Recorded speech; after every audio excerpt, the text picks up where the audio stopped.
Welcome back to The Price of Business. I'm your host, Kevin Price, talking to you about you and your business. Rick Solomon, he's a regular on the program. You know, the guy is very savvy. He's kind of a, you know, in terms of having an understanding of the macro economy, of what's happening on a macro level when it comes to business. I've had situations where I have been out of town quite a bit lately, and I've literally rearranged my schedule and his schedule as well to make sure I was the one in the studio to interview him because, frankly, it really requires someone with and maybe this is hubris on my part, but some serious understanding of what's going on in the macro business to really have a meaningful conversation with you. And so that's how important our engagements are to me. Well, thank you very much. I appreciate that. Yeah, you bring a lot to the conversation. And so, and the feedback I get about you is always very positive. And so I'm always glad to have you on. So people here in Houston, we're feeling a little desperate. We're feeling a little nervous.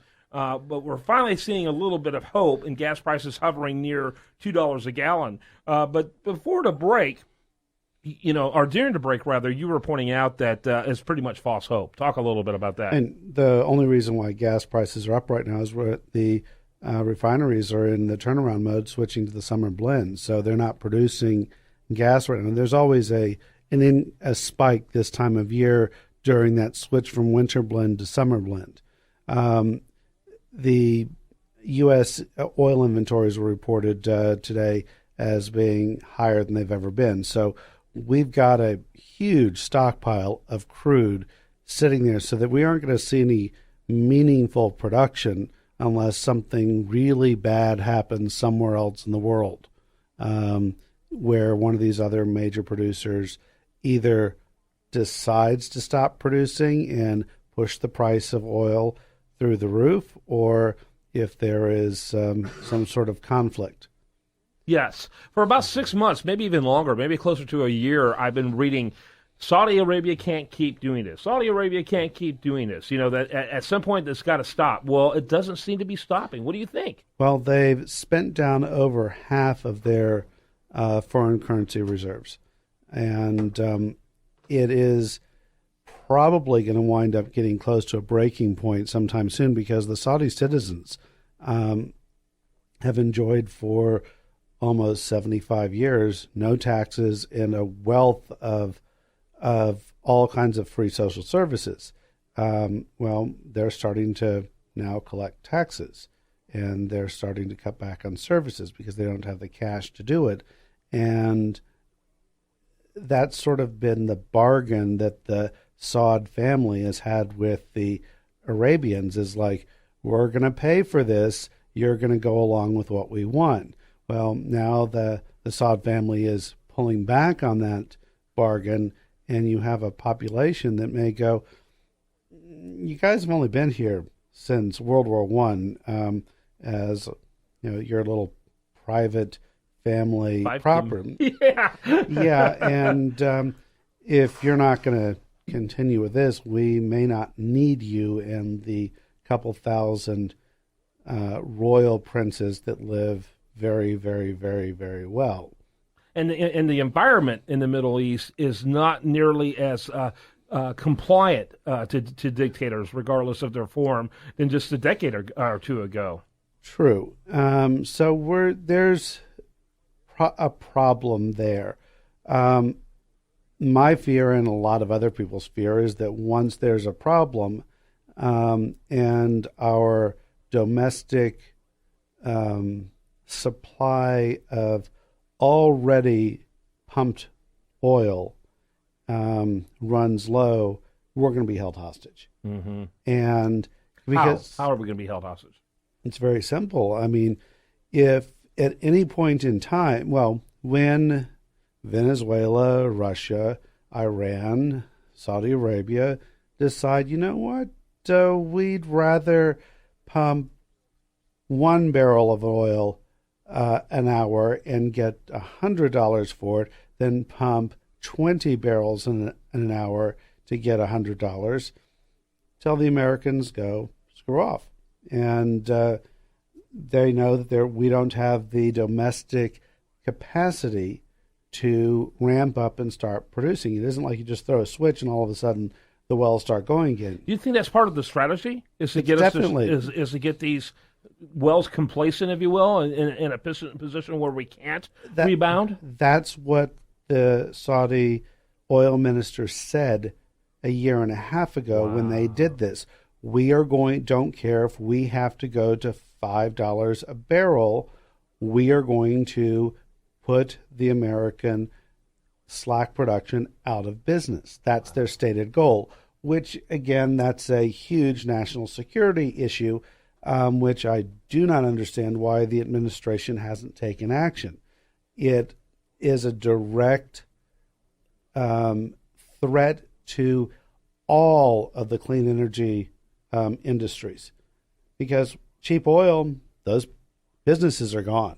Yeah. I mean, right now with natural gas, which is a byproduct of oil production, is the lowest it's been in 20 years. With the price of natural gas, which drives most of our electricity in the country, so cheap, it's getting to the point where the maintenance on wind farms is more than what they produce. So how long is it going to be for these producers to keep maintaining these giant wind farms? They're going to shut them down. Yeah. Or they're going to go bankrupt. And similarly, solar projects. And how many Priuses are being sold now? None. None. They're flatline. Yeah. But how many Suburbans are being sold? Tons. Through the roof. Which is good for GM and Ford, but it's not good for clean energy, which I thought was a major fundamental policy plank of the administration and the Democratic Party. So you would think that they would be strongly in favor of high oil prices. Mm-hmm.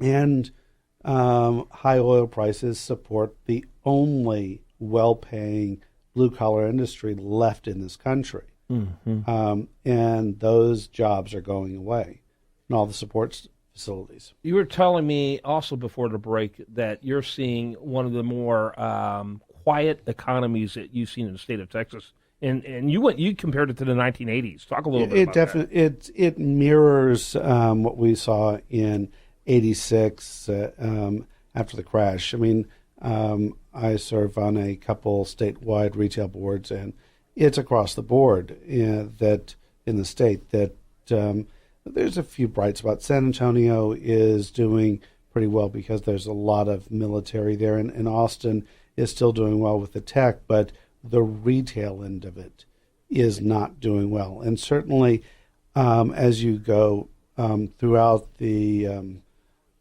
Eagle Ford shale play area, it is ghostly.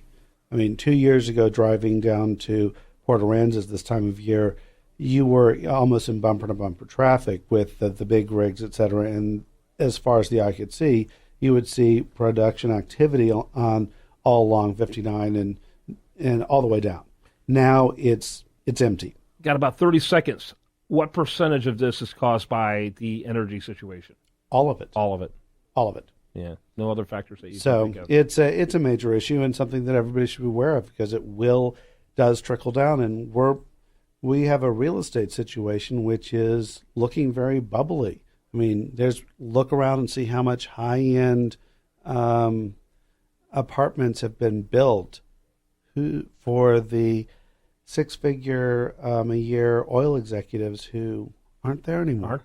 On how many are you seeing where the crane is in the exact same place it was yesterday and the day before, because they're not even doing any more building on that building? They just stopped it. The developers are in a bind. Either they complete the project and they have something, or they just walk away from it. We're seeing some of the latter. That's the see-through buildings. That was a issue in the 80s. Yep. So, and we know how this trend plays out. So we're about a third of the way into it right now. Houston Jewelry, why should people check you out? HoustonJewelry.com. No, we're also one of the largest buyers of gold and Rolexes and diamonds, silver in the city. And we're seeing more and more people coming in to sell. Your store is a destination location. It's a place people should come by for the entertainment value, to be honest with you. It's a cool place. And we're in the process of remodeling right now. We're changing up and adding some departments and modifying some others. Rex Solomon, and that's HoustonJewelry.com. Good seeing you, buddy. Thank you. When we come back, much more for you. I do want to remind you, the show continues 24/7 at priceofbusiness.com. There you're going to find great audio, articles, and so much more. More for you right after this on The Price of Business.